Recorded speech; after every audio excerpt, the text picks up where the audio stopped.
Hello, welcome back to BLENDERSUSHI Live Noding. In this episode, we're gonna take a look at how we can do a little bit of hacking on a procedural circle using Sverchok. When I'm talking about hacking, that's when we actually get into the components of the circle and kind of doing like slight modifications. So let's just get into it. Gonna save it as circle hacking 001. And create a new node tree, and we start with a circle node. And with the circle node, let's investigate this node a little bit. This node give us the convenience of giving us this bunch of points that's generating like a circle, and then we also have the options to add the edges or the polygon. Okay, but what's really important is the vertices, the way it's being arranged, and the way we can control the radius, and then we have the vertices, and we can control the degrees as well. That's really cool. So someone already made this for us, and this is a one node that we often use. Now, before we get into the hacking of each point, the idea is really I want to control the radius of this guy.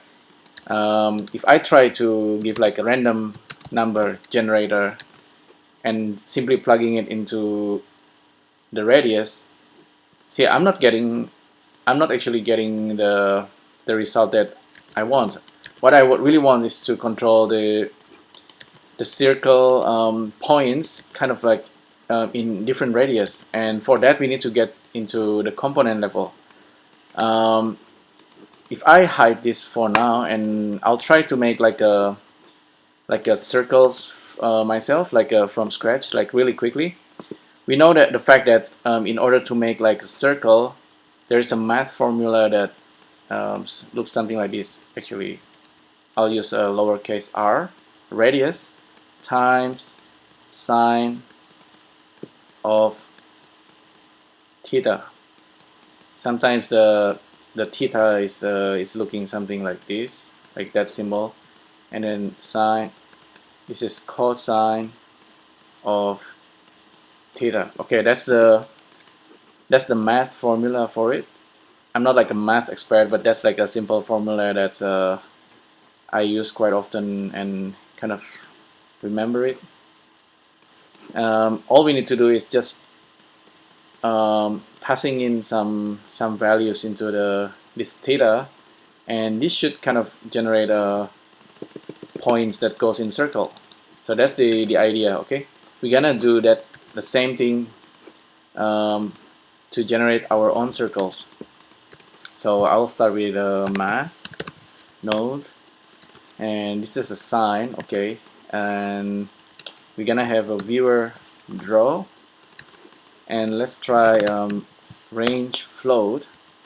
Range float gonna give us a value that's kind of going up from 0 up all the way until the stop value.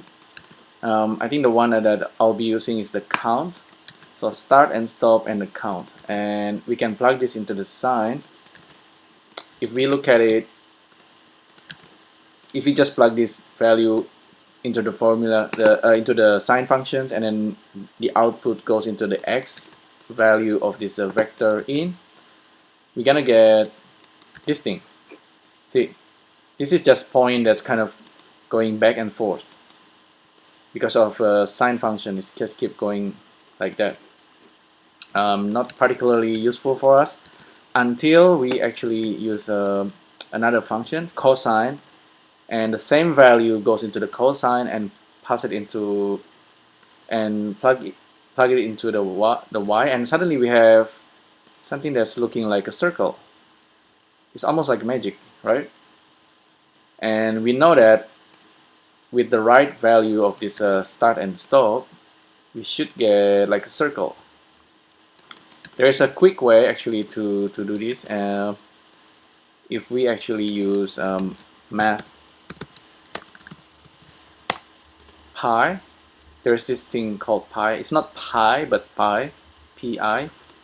This thing, if you look at the value real quick, it's a 3.14159. and we can use that value for our stop value.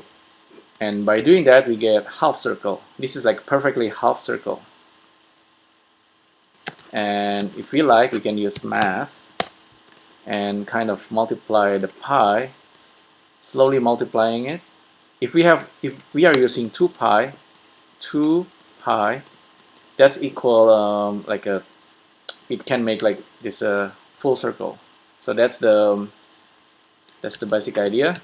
So we get this formula kind of happening, except for one thing. We forgot to plug in the radius. So we have if you look at this formula and look at this node setup, you look at looks like the formula is, or the node is doing this kind of in a backward kind of way. So we have this value this range float goes into the theta, and then goes into the sine functions, cosine functions, and then all the way it's become a vector for our circle. So if we actually want the radius, we just plug it at the end, and this guy will control our radius. You can have ellipse if you want. If the radius is like a different value like that, you create something that looks like an ellipse. But for proper radius, you really want a value here like maybe float, and this value is our radius. And you start to see that we are actually generating our circle. And if you want the edges or the polygon, there's one node that I use all the time. It's called UV connection. This is really interesting node. It's really powerful. This guy allows you to generate the circle. I mean the polygons or the edges. So either you have the polygons or the edges, and you can kind of close it using the cyclic. Okay, so we have this. So why are we building it from scratch? That's because of this guy. If I make this like a full circle, and then I'm starting to play around with this guy using random number generator, just plug into that guy, you will see that I can start to randomize the radius. Okay, currently if I'm plugging it into this float, this is not giving us the correct result. I need to plug this directly into the y, and what you should see that if we just get the number correct, see that number of points correctly. Currently we have 17. Let's make it 24 points for the circle, and then 24 also in the random number. We kind of pushing the circle in and out randomly, and that's because of the radius value. We are using random number for the radius value. Actually, if I'm using the UV connection once again, you'll see that you're gonna get something that's quite interesting. Turn on n-gon tessellations, and there you go. That's the result. That looks like what do you call it? Like a kind of like explosion or like a flower, but they are a bit random. But I can use like anything, including like a sine function for that. So based on that idea, now let's get back to our circle. We want to do the same thing. We already have the circle nodes, and why do we need to break it into components? You know, we don't want to break it into components. We just want it so that this random number can control the components. So Sverchok has this like a special kind of system underneath, where you can kind of go level in and left, like zooming in level or zooming out. Or what I mean is, if you have a circle and you know that the circle is made up of points, you can actually access every single points and then kind of work on the points after you separate the circle into points, and then kind of do something with the points and then go back up to the level above it. So in order to do that, I believe all I need to do is to use a list split. So list split and list join are very important. So this is kind of one way we can go into the component level, and usually list split level 1 give us what we need. So if I'm doing it like that, so we have 24 vertices and we split it by 1. Hopefully this is kind of doing what I'm trying to do.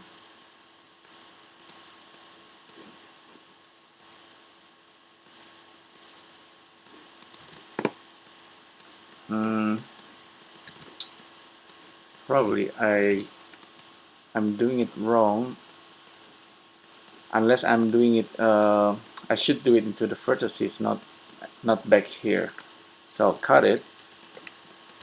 I'm going to use scale in here, and I believe scale has a like special thing that's where if we plug in this random number being split into the vector, we can kind of accessing the component.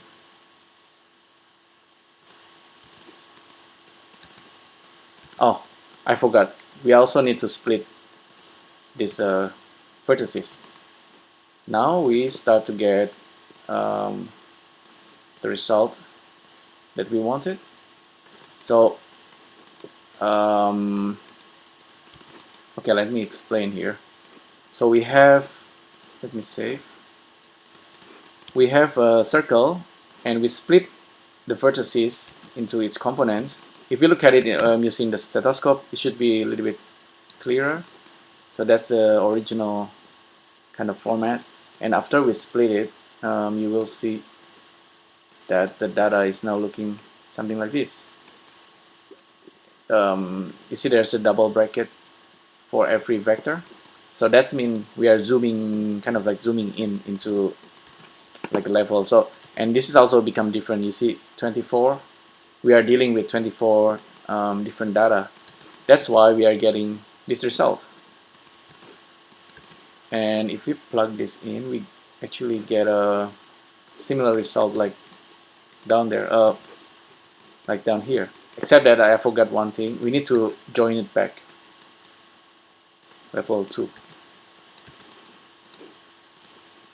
And turn on N-gon translation. So you will see now, if we use the same integer value for the circle and for random number, we can create this design very easily. So all we need to do is to use list split on these two, on the original vertices. We split it into different components. So originally, okay, I'm gonna draw it again. So this is like the data. The data is looking something like this. We have a vector position of the circle, like 1, 2, 3. This is the points that made up the circle.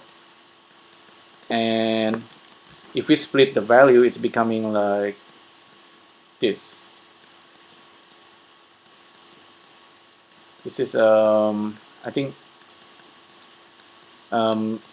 maybe Sverchok specific kind of data structure that's allowing you now to kind of scale each points based on this random number generator. And one more thing, if we instead of using random number, we can also provide a number that's more like a sine wave. So if we use like range float here and math and use a sine and plug that in, and let's use some mapping. Map range is gonna be like between -1 and 2 and 1, and then the output goes into the data. You will start to see something that's quite interesting. It's quite magical actually.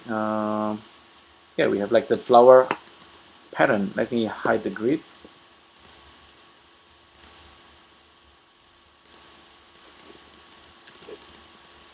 That's because of this sine wave. So you have this option, random number give you that, but sine wave give you that, like a flower. And the start and stop I think should be the same. I can control the stepping.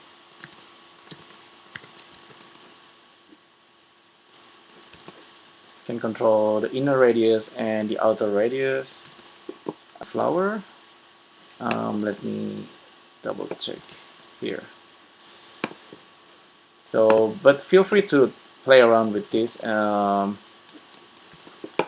Don't limit yourself. This is just something that you just need to play around with the parameter and see what else you can do with this idea. So yeah, we have this flower thing, and we can really, I don't know, do like a lot of strange things that you might not think of. Like, how did we end up here? You know, that's because we have a circle, and we kind of goes inside the components and kind of pushing in and pushing out the points using just nodes. Yeah, basically we have like a sign, a number that's range between these two values, and we kind of pass it into sign functions. We map the range, and then we split the data for each and every vertices as a vector, and so we get this kind of flower design. Yeah, I guess that's pretty much it for this live noding. So this is circle hacking using Sverchok. If you have any question, feedbacks, suggestion, like even something to add, just let me know in the comments below. Thanks again for tuning in, and I'll see you in the next video.